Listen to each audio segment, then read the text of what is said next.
Ребята, доброе утро всем. В общем, у нас вот такой шаттл сегодня приехал. Ну, приехал он еще вчера. Вчера я сделал диагностику. В общем, у него проблемка большая. Это ликвидность первой передачи вот, на РКПП. Сейчас я эту ошибочку вам покажу и покажу, что надо с ней делать. Вот я уже подготовил ноутбук. Сейчас мы будем здесь узнавать версию прошивки этого автомобиля, какая зашита у него прошивка в роботизированном блоке и в блоке ДВС. После этого мы будем подбирать ему прошивку нужную. Надо будет его, в общем, обновить блоки, и потом будем делать новые калибровки. Разумеется, калибровки будем делать с полным комплексом работ. Это замена жидкости в цеплении, замена масла будет в коробке производиться. Ну и я думаю, что проблема уйдет. А так ездит тут человек вот с такой шестеренкой, и в принципе как бы от нее избавиться никак невозможно. Эту ошибку ее удалить никаким образом нельзя. Только прошивка помогает. Вот. Больше никак. И машину как бы калибруй, не калибруй, смысла нет никакого абсолютно. То есть здесь проблема именно в коробке. Это у нас были прошивки старых вариаций 2014 годов. Надо обновлять ее. Ведет она себя как получается. Вот эта вот прошивка 2014 года, у нее была заложена первая передача. Вот. С момента 2016 года где-то примерно прошивки, которые пошли, там уже идет РКПП начала работать со второй передачи. Японцы ушли от ликвидности таким образом. То есть они решили эту проблему за счет прошивки чисто, обновления. Вот что мы сейчас и будем делать. У нас есть официальные прошивки от сервиса 472. Вот, я их приобрел, они очень дорогостоящие.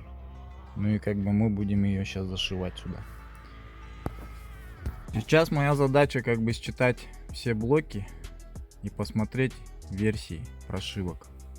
Также я покажу, как выглядит эта ошибка и проблема именно изнутри, как он ее варьирует, пишет в общем. Сейчас сделаем повторную диагностику. Ну, в принципе, можно зайти просто в блок АКПП, и он ее покажет. Год какой был? 15-й год автомобиля. Шаттл. Пробег 155 тысяч километров.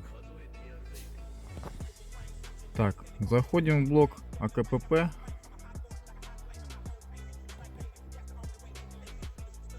Так вот. И смотрим замороженные данные. Вот она, эта проблема. Пишется она как P1737 ошибка, ухудшение ликвидности в шестерне первой передачи. Вот, проверьте в новости сервисной службы в Японии, контроллер номер СП. Ну, то есть программка ХДС говорит, что проверьте новые обновления в Японии.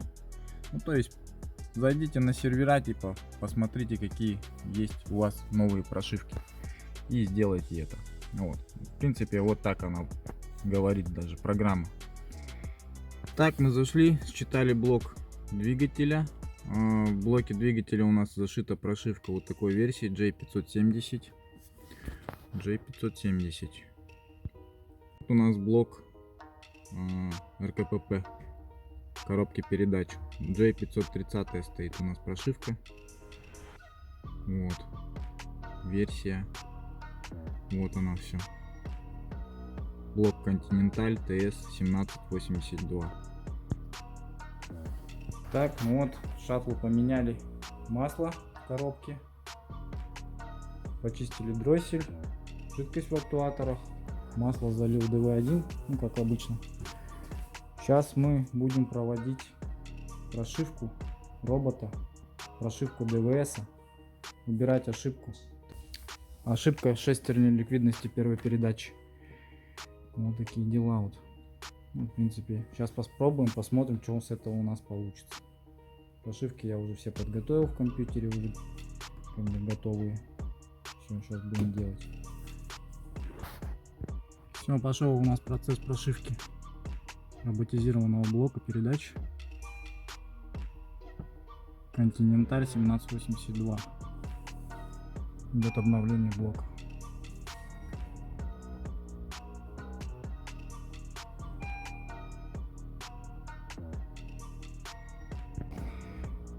Пошла передача блока.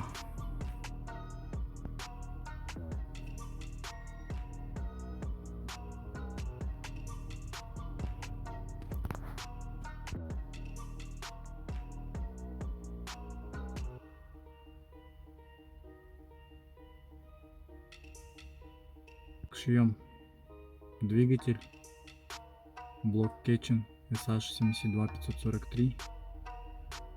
Льем туда прошивку. Прошивка у нас J680-1737. Все, пошел у нас процесс калибровки робота.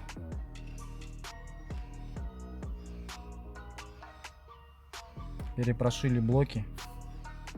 Сейчас откалибруемся. Ну, там видно будет, что у нас получится с этого. Короче, избавляемся от ошибочки. Но я что-то шестеренки уже на меню не вижу. Пока что. Пока рано радоваться. Сейчас посмотрим. Машинку завели. Шестеренки я не наблюдаю. Там какие-то смежные ошибки есть. Сейчас мы их уберем и все. Тачка сейчас у нас откалибруется. Еще сделаем динамику. Откалибруем ротор электромотора. Вот столько процедур сегодня у нас сделано.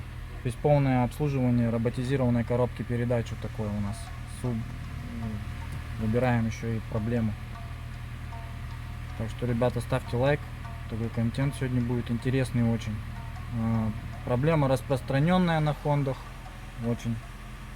Поэтому как бы решается только таким путем перепрошивки блоков роботизированной коробки и обновлением блока ДВС. Ну все, Honda у нас откалибрована. Стоим на своем месте. Все четенько. Ни одной ошибочки нет. Ни шестеренки. Все на ЕВ. Здесь тоже у нас получается откалибровали мы ротор. Сейчас будет заряд лучше идти.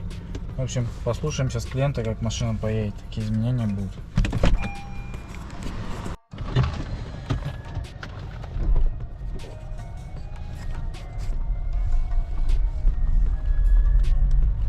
Можно было до хуторка, чтобы побольше. Ну ладно. Давай туда, короче. Я брал. Ошибочки никакой нету. На новом масле едем. На новой жидкости тормозной. С прошивками.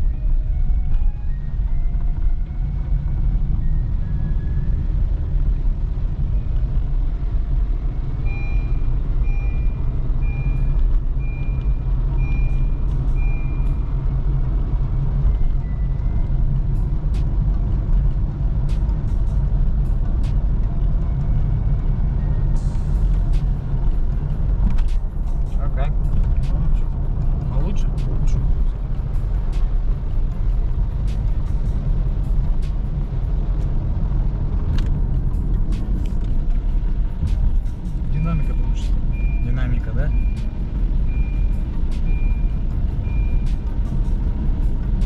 Заряд должен тоже быть лучше, по идее.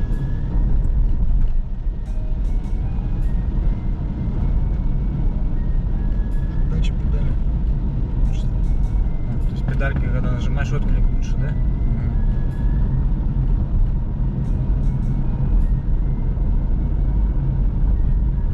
Ну а дальше посмотришь, покатайся, там сейчас непонятно будет. Там, в принципе, расход должен упасть маленько. Как-то так. Батарейки должны больше переходы делать. Переключения, может, какие-то. Ну там рекуперация должна по-другому идти при зарядке.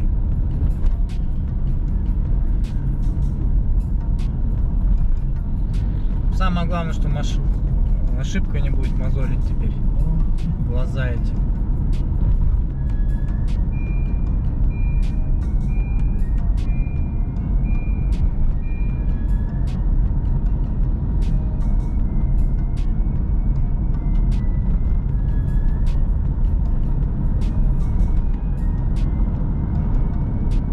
Ребята, приезжайтесь, обслуживайтесь, если если у кого какая-то такая проблема есть, с ликвидностью кто-то катается, приезжайте, сделаем без проблем. Везель, ну, короче, все семейство Honda, все есть у нас, все прошивки. Обновление, вообще, хочу сказать ребятам с группы Honda и всем остальным, приезжайте, обновляйте блоки, потому что все равно есть разница. Прошивка обновления, она делалась не просто так японцами. Это же японская прошивка, это не какая-то там дядя Вася в гараже эту прошивку собрал и нам продал. Это настоящие оригинальные официальные прошивки, которые выпускались до санкционки. То есть до 2019 года, когда были дилерские центры Honda в России, эти прошивки были актуальные. Ну, как бы вот ребята их каким-то образом замутили.